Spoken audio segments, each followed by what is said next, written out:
Hello students and welcome back to the video lecture series of web programming. Today's topic is how to design table using CSS. I am your instructor Ms. Shruti Rawal. So let us start with today's topic. So the first thing that we need to do in table is give table a border, right? Also we know that when we were developing an HTML table, we were giving border by using border attribute in the table tag, right? So the attribute name was border is equal to, we were giving in pixel the border width, right? So we were starting from 1 and in increasing order as we give the numbers, the width was increasing.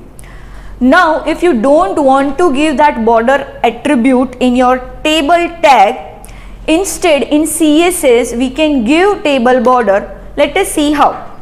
So here is the code in which you can see that in HTML I have designed a table. So there is a table tag, you have some rows and you have some columns. Now if you do not write a border attribute for the table tag, as well as if you don't write this CSS syntax, the table will be generated but no border will be displayed. Only the content of the table will be displayed on your web page.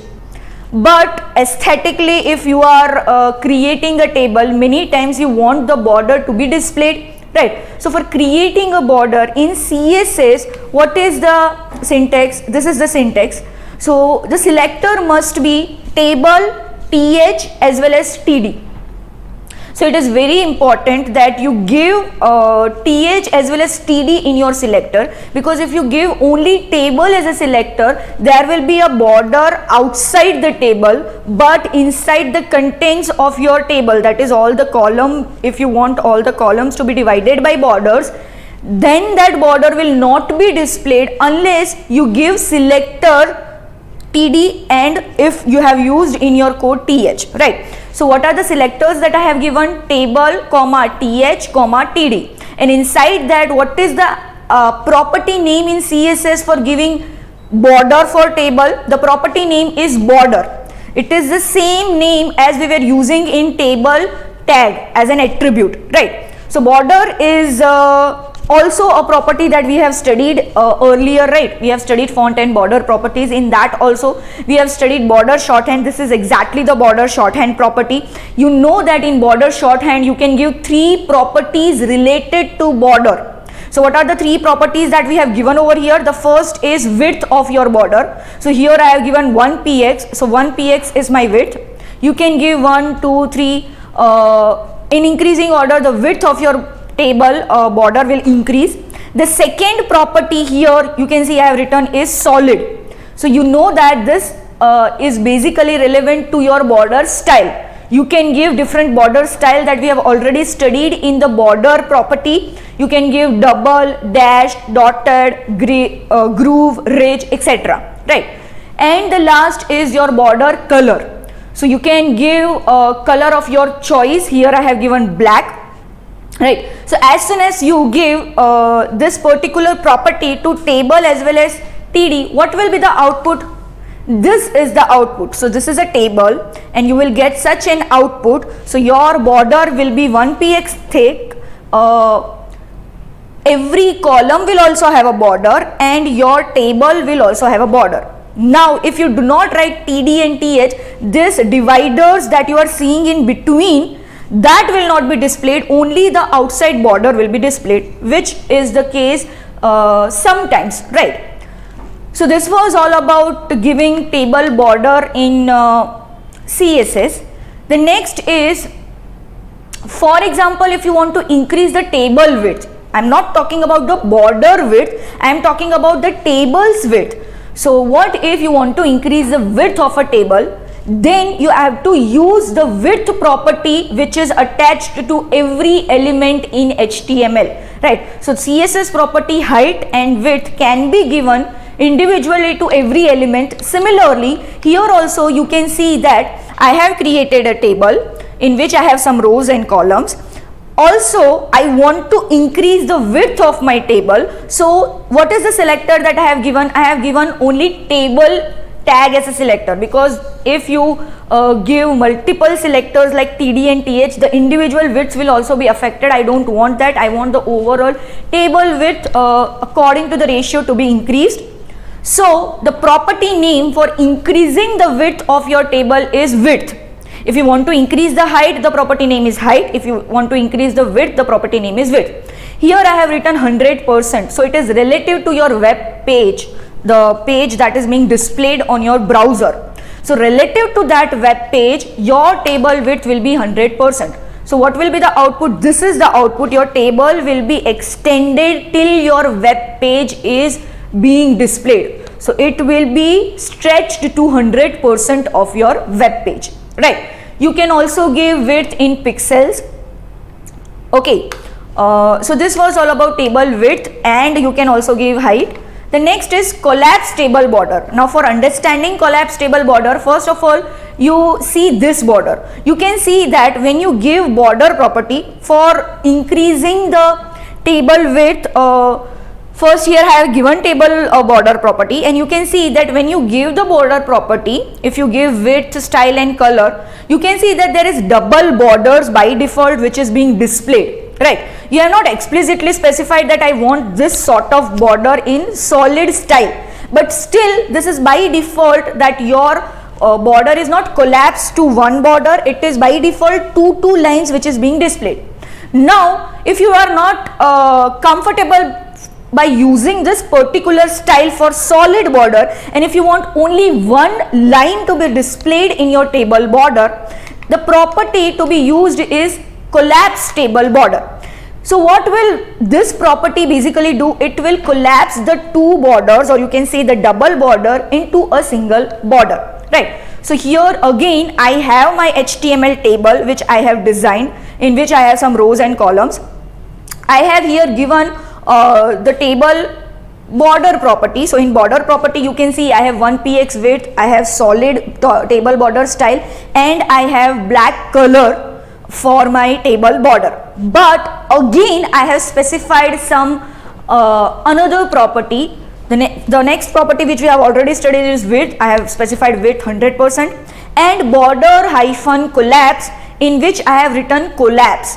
It means I am explicitly telling this particular, by telling this CSS property, I am specifying that the double borders which is being displayed in your solid style table should be collapsed to only one line or one border. So what will be the output? This will be the output. You can see that now the lines of your border is collapsed to only one line, and instead in the previous all examples, you may rewind and see in the video that all the lines were in the solid style, there were two lines, there were double lines, right? So if you want to collapse, you can use border hyphen collapse property, and in your property value you have to write collapse.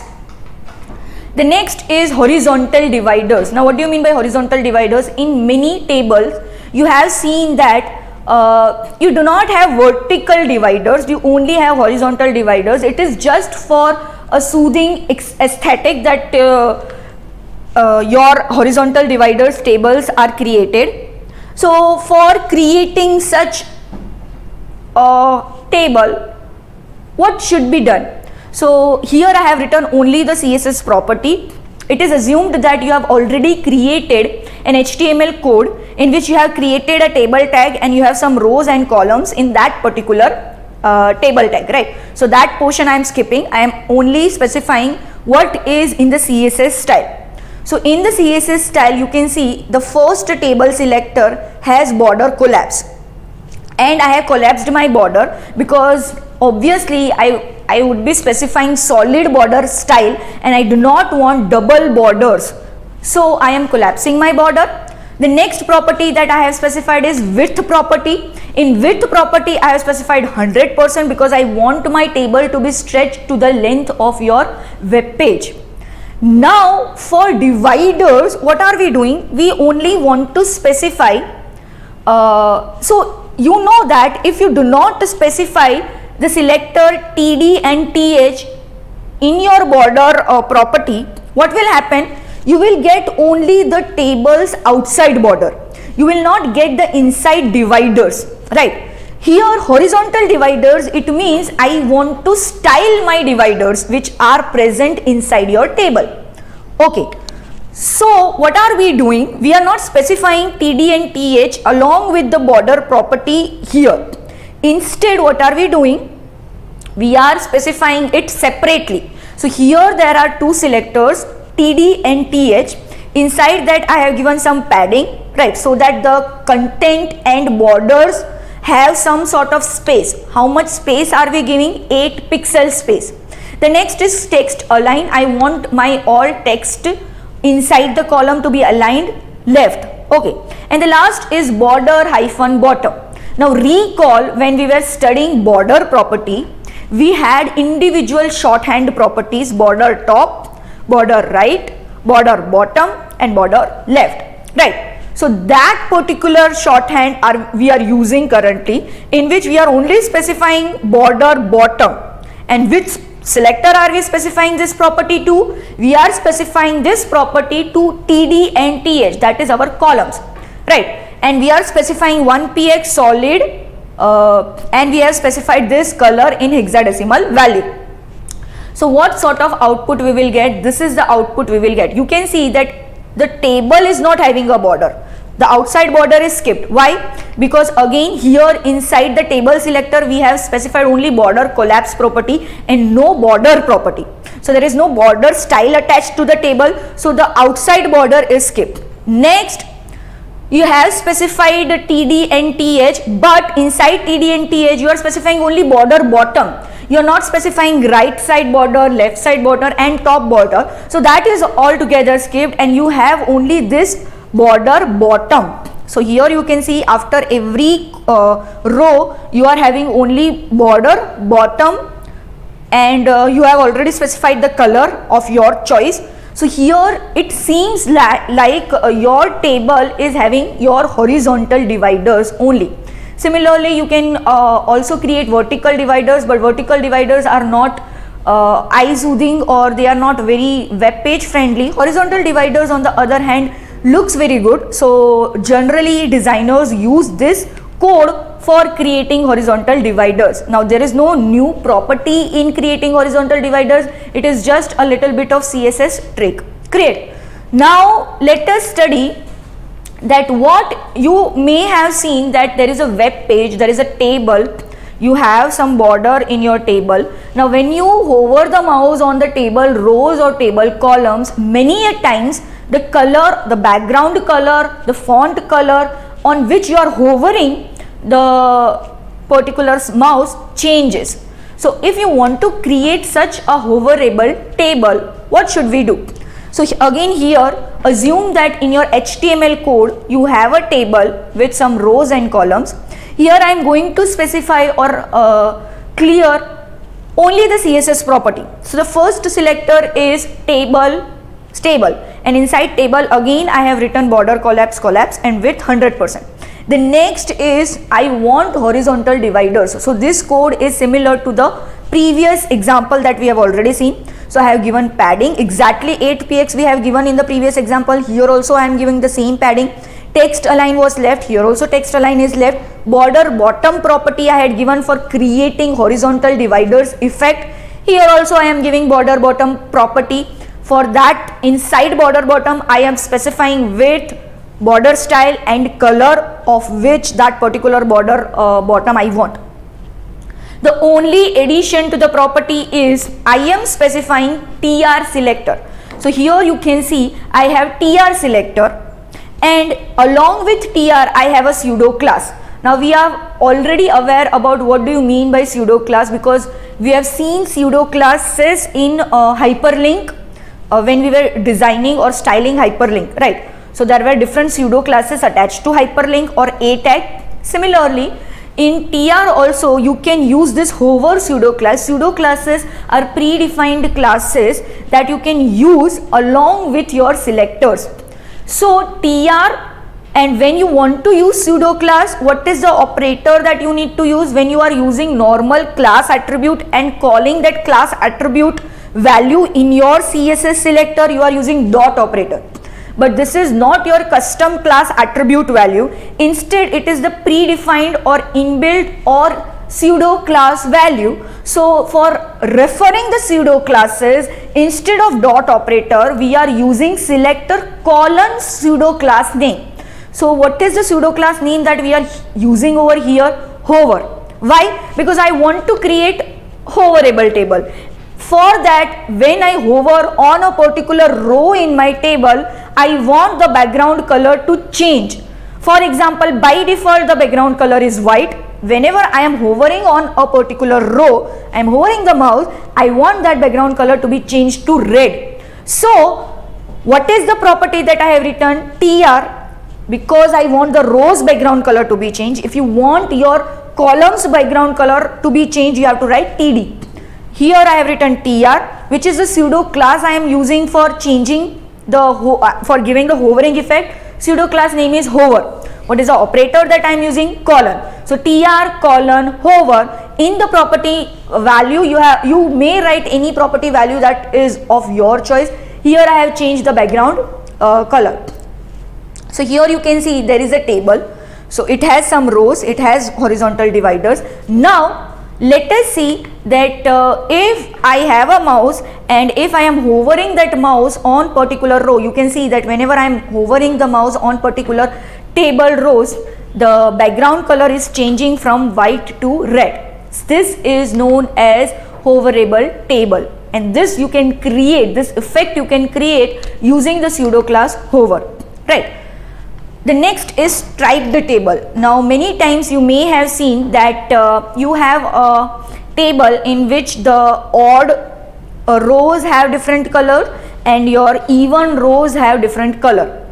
You may create such a table using class, right? So it means individual rows which are even, you can give a particular same class name. For individual odd rows, that TR you can give similar class name. Referring to that class, you can give background color. This is one of the method that you can use for creating a striped table. But CSS, because this striped table is aesthetically very pleasing to our eyes, it has already provided you some other trick to create a striped table. Let us see what it is. Now again I am assuming that you have an HTML code in which you have a table and you have set of rows and columns. For creating that particular striped table in which for odd rows you have similar color and for even rows you have similar color, here you can see the first selector is table. I have given border collapse property as well as width property. The second property is TH and TD. Inside that I have only given text align and padding. The last property is something which you have not studied, right? So here you can see that I have used which selector? TR. Because what I want in striped table, I do not want vertical striped table, I want horizontal striped table in which my even rows have similar color and odd rows have similar color. So creating such an effect in CSS, already you have some sort of trick in which you have to write the selector, that is TR. Colon, there is a pseudo class attached for creating such striped effect, and that is nth child. Now nth child refers to any of the child, either even or odd for your table, right? Because we don't know how many rows are there. So we are here referring nth child, right? So we are going till end of your table and we are selecting based on the value that you are giving in the bracket. So in bracket for the first TR you can see I have given even. So every even child will be selected, every even child row will be selected in your table, and the background color for every even row will be converted to red. Similarly, every odd row will be selected from your table and every odd row's background color will be changed to blue, right? So what will be the output? This is the output. You can see that every odd row is blue, that is 1, 3 and 5th row is blue, whereas 2nd and 4th row is having red color, right? So these are not very popular colors. You don't use such bright colors normally. This is just an example. You may use some pastel colors so that it looks good, right? So this is what you can do for creating a stripe table. I told you there are two ways. You can also use that class method, or you can use this method in which you are using pseudo class nth child. Whenever you are using pseudo class nth child, what is the property name? You have to write the selector colon. You have to write nth child. So here in our case, I want the rows to be striped. So tr is the selector, colon, nth child is my pseudo class. In bracket, I have to specify which nth child, that is even child or odd child, right? So that will create such an effect, right? So this is how you can create some amazing tables to be displayed on your web page. And this was all about today's lecture. Thank you.